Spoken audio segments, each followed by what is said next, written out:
Hi, this is Debbie Reynolds. Phoenix Audiobooks Presents Hollywood Anecdotes by Paul F. Boller, Jr. and Ronald L. Davis. There's a story among Hollywood people that when Gertrude Stein returned to New York after visiting Hollywood in the 1930s, someone asked her, "What's it like out there?" "There is no there," Stein is reported to have exclaimed. She was being facetious, of course. There was plenty out there, though perhaps too helter-skelter for her taste. And what was out there has fascinated people high and low for decades. Tales of Hollywood, authentic and apocryphal, exist in abundance. In Hollywood Anecdotes, you will hear some of the best of them.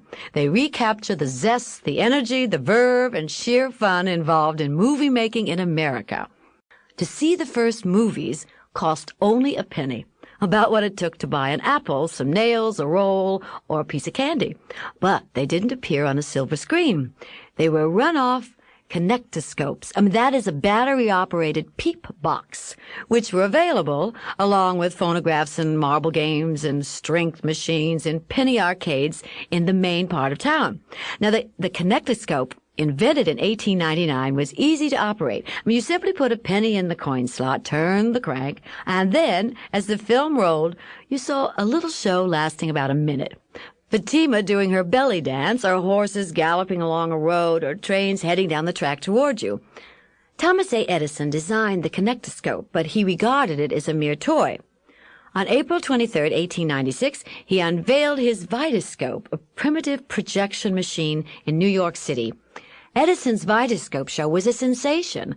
When a white screen descended from above, the lights went down, and some living pictures began appearing on the screen, and the audiences were stunned at first, and then spellbound.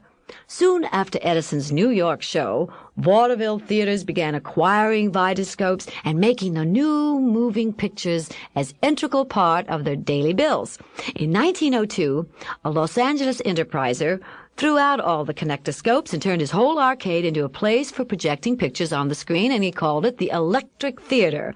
3 years later, two exhibitors in McKeesport, Pennsylvania, converted their store into a fancy theater and began advertising a 20-minute film show, accompanied by piano and phonograph music for only 5 cents.